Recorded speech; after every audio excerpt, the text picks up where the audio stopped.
Rivals of Aether, one of the most influential platform fighters there is. This game's story takes place in a war against the elements. However, after someone pulled a cheap shot, jumping is dishonorable in the world of Aether to the point where our heroes refuse to lift both feet from the ground unless necessary.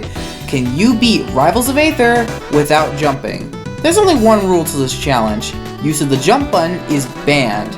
Every other means of gaining height is completely allowed, and with that one rule out of the way, let's begin.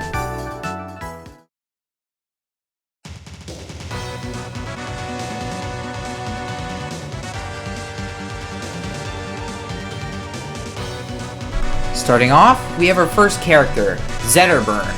Zetterburn's story was probably the easiest, considering that his up B is the best of the cast. It sends you upwards and does a load of damage towards the opponent. It's not used for kill ability, but Zetterburn can mostly suffice that on his own. The main problem comes with his rival, Orcane, as Orcane's very versatile compared to us. The main issue with him is that our strategy to just push people off the stage and ledge guard doesn't work with Orcane, as he can just place puddles down to teleport back onto the stage.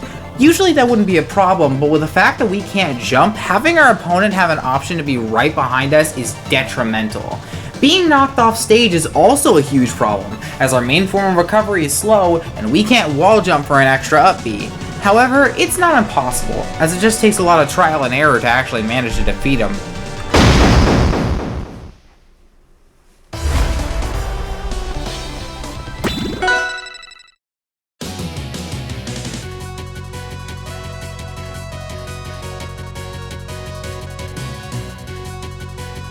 Raster's story is already a noticeable downgrade. Sure, he has two ways to gain height, his up B and his neutral B, but both of them put him into pratfall, increasing the problem from the fact that he can only do strong attacks in the air, meaning his only reliable move to kill the opponent is the sweet spot in his up B.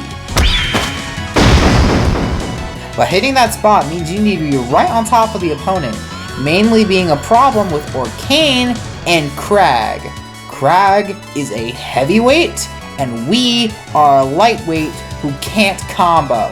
That's a setup for disaster, mainly from the fact that we need to knock him out twice to win, so save up all your stocks as much as possible, because you will desperately need them for the end.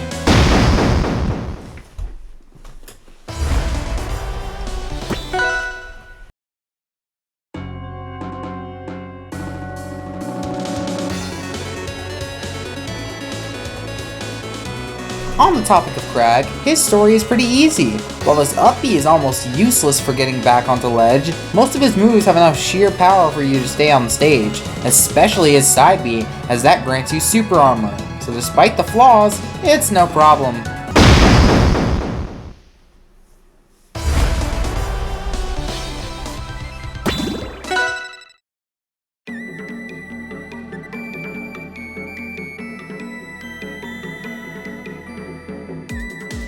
Forsman's recovery is garbage. While yes, it does grant us a lot of vertical height, his horizontal height is less to be desired.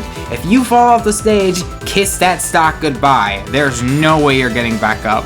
Okay, so this is just a post-production piffle really quick. I just realized that I just straight up juggle him to death.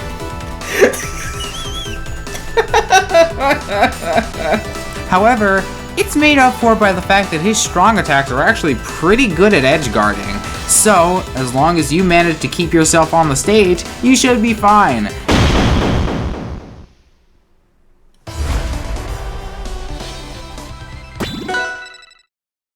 So I tried my hardest to actually come up with a comprehensive thing to talk about in Maple's story, but it's really hard to when the entire story just boils down to this.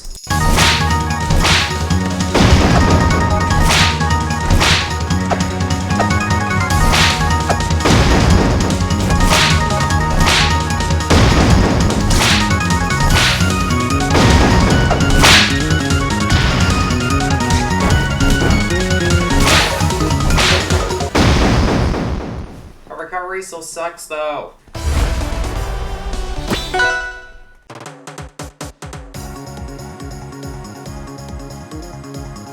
Orcane is actually the only character that can't gain height on the ground naturally. However, he makes up with it for his ability to teleport. So we more or less have a substitute dodge that kills whenever we need it, and with that, we head into the final battle.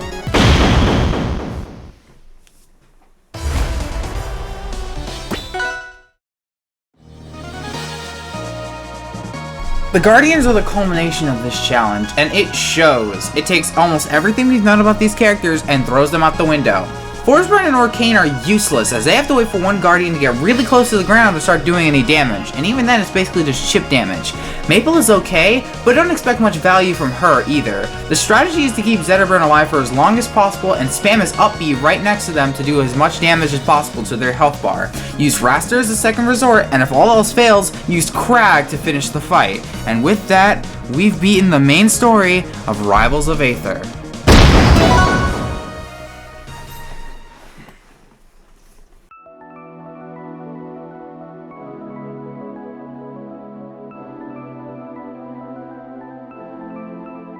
With all that said and done, it is indeed possible to beat Rivals of Aether without jumping. Thank you guys for watching. I know this is pretty short compared to my normal content, but I also wanted to get out something before the New Year's. I hold this game pretty dear to me, and I also wanted to make an excuse to make some content about it on the channel, but if you do enjoy this type of content, please be sure to like and subscribe, and as always, have a great day.